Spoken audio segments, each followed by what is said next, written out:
Cuma yang ingin saya tanyakan kepada Buya, sebetulnya ketika kita berbuat baik kepada orang ini, proses apa yang terjadi pada kehidupan ini sehingga infeknya gitu kepada kita dengan kita berbuat baik, sepertinya kita membuat wadah sendiri untuk menerima kebaikan yang sudah diatur sebagai bagian dari sunatullah itu. Ya. Itu yang pertama yang ingin saya tanyakan kepada Buya. Ya. Kemudian pada halaman 11, kesempurnaan itu bukan bagian yang penting dari manusia, karena memang manusia tidak ditakdirkan untuk sempurna. Jadi, yang bagian penting dari kehidupan manusia ini apa? Itu aja Buya yang ingin saya pertanyakan kepada Buya, karena hari malam Jumat kemarin saya nggak berkesempatan bertanya. Oke.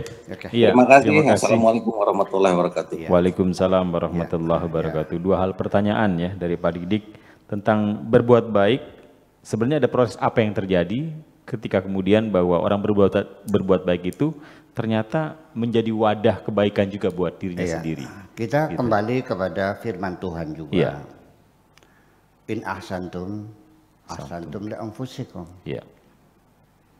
Ketika engkau berbuat baik, hakikatnya engkau berbuat baik kepada dirimu sendiri. Wa in asatum fa'alaiha. Tapi ketika berbuat jahat kepada siapapun, hakikatnya engkau menjahati dirimu sendiri. Jadi wadahnya. Ya, jadi memang energi positif itu melalui kebaikan-kebaikan. Orang yang banyak berbuat jahat, melacur, berjudi, mencuri, merampok, percayalah, sekalipun harta berlimpah ruah, hidupnya tidak nyaman kok. Ada kecemasan, ada ketakutan, ada kegelisahan, dan membawa siksa macam itu. Jadi untuk bangun optimisme, semangat berjuang, ya harus dengan banyak berbuat baik. Dan itu diamini Pak Didik dan semua orang juga pasti sepakat ya, bahwa untuk menarik energi positif itu ya kita harus dengan banyak berbuat baik kepada siapapun. Jadi tetapi juga ada catatan kaki lagi, kebaikan juga kualitasnya itu kan bertingkat-tingkat. Ya, kalau kebaikan-kebaikan itu motivasinya hanya untuk mencari popularitas, untuk meraup suara berhubungan dengan pemilu, itu kan kebaikan juga bagi duit kok, iya kan? Atau juga untuk menarik hati seorang perempuan yang disebut dengan uang sewakan namanya tuh. Uang apa bahasa Indonesianya sewakan tuh? Ya, Sawer. Apa? Sogokan. Sawer. Bukan. Anda ketika kita perempuan buat ngolonya kan dikasih macam-macam, ditawari minta ini dikasih makan begitu. Ya ketika tujuan-tujuan itu sementara, kepentingan sementara, saya kira tidak akan optimal positivismenya akan masuk dalam dirimu. Ya, yang paling minimal paling tidak adalah ketika dia mendorong kamu berbuat baik adalah kemanusiaanmu itu. Kamu merasa terharu melihat orang yang sengsara. Kamu merasa terpanggil secara kemanusiaan bahwa ini orang perlu dibantu. Bayinya sungsang, mesti dioperasi, biayanya 12 juta, uangnya nggak ada. Anda nggak tega. Ketika Anda membantu, tidak ada tujuan apapun untuk mendapatkan imbalan apapun. Dia orang miskin kok. Nah ketika Anda bantu dia dengan uang 12 juta, ya ternyata tidak ada pamrih. Itu yang paling sangat berkualitas. Anda akan merasakan kebahagiaan ketika perempuan yang hamil itu disesar dengan selamat, pulang dengan bayinya yang sehat. Anda mendapat kegembiraan lebih daripada dia yang ditolong itu. Nah, kebahagiaan yang kau rasakan menolong orang itulah yang saya sebut dengan aroma sorga semacam itu. Tidur Anda nyenyak. Coba silakan rasakan, perhatikan. Makan Anda lahap, tidurnya lalap, badan Anda sehat. Dan sekalipun Anda tidak pernah berkoar, tidak pernah bercerita kepada Anda, nanti akan ada orang lain yang menyanyikan kebaikan-kebaikan Anda dengan suara yang lebih lantang lagi. Biarkan orang yang bercerita. Anda jangan berceritakan, nanti mengurangi kualitas kebaikan itu. Dan nanti di dalam perjuangan berbuat kebaikan ini juga jangan kau anggap mudah ya. Di situ terjadi godaan-godaan yang sangat besar. Ya. Ya, artinya menghalang-halangi jangan sampai Anda dengan mulus bisa berbuat baik. Ya, saya cerita dari pengalaman pribadi dan sengaja saya ceritakan, dan ini mungkin terjadi pada diri orang lain. Seringkali saya ingin membantu orang. Uang sudah ada di kantong, tinggal berikan saja. Masih ada bisikan di hati ini. Nanti diberikannya kalau sudah banyak tamu. Siapa yang berbisik tuh? Syaiton. Tujuannya apa nunggu banyak tamu?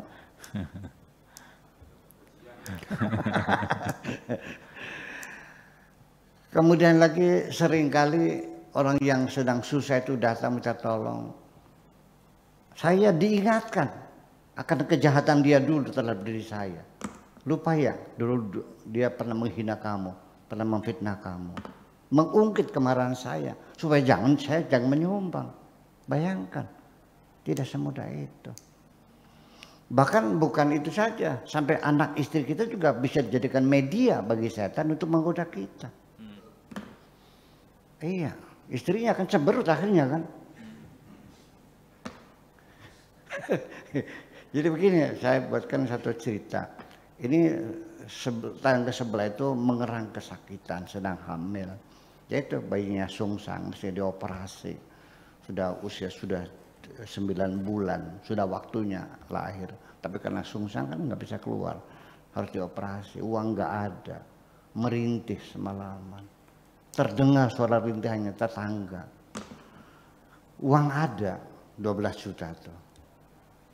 Tetapi dia punya anak lagi kuliah. Itu biaya anaknya. Akhirnya hati nggak kuat menahan penderitaan tetangga itu. Tetapi juga uang itu kan, istri kan juga sama saja sebagai teman partner kita dalam hidup. Uang juga uang bersama. Bermusyawarah dengan istrinya. Neng, tetangga lagi susah. Kita bisa nolong nggak kira-kira? Bagaimana maksudnya? Ya kita bantu. Uang kan ada. Bang, uang itu kan buat biaya sekolah anak kita. Ya, dia bilang, ini kasihan, dia mati. Ngapain ngurusnya tetangga? Ponakan bukan menantu bukan kok. Anak kita aja dulu. Kan firman Tuhannya ada, ku anfusakum wa ahlikum. Nah, ada dalilnya. Setan juga pakai dalil loh. Nah itu berunding akhirnya tidak nyampe pada satu kesimpulan kesepakatan. Akhirnya udahlah memang utang, udah belajar. Akhirnya tidur. Nah si lelaki ini kan nggak bisa tidur, sakit hatinya kan, masa nggak ditolong, masa dibiarkan orang mati di depan partnya sendiri. Akhirnya dalam pertemuan itu dia menang, membela hati nuraninya kan gitu. Dia ambil uang itu dari laci, dikasihkan ya untuk menyelamatkan nyawa seorang manusia. Pagi-pagi istrinya buka laci, uangnya hilang. Ia menjerit maling gitu. Dia ambil, iya, memaksa. Apa yang terjadi? Memaksakan diri, menolong orang, mengorbankan anak sendiri. Ajaran agama seperti apa itu? Ya kan? Kan undangnya ada ku anfusakum wa ahlikum nar.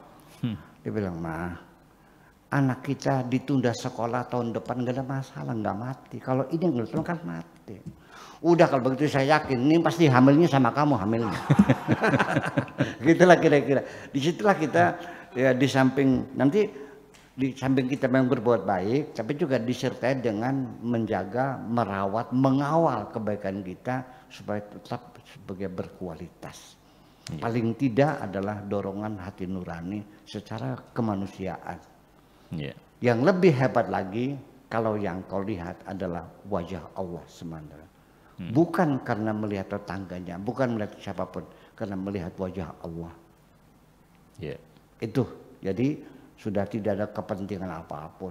Tidak ada tujuan populer, tidak tujuan untuk mencari suara, tidak ada tujuan untuk menghutangi budi.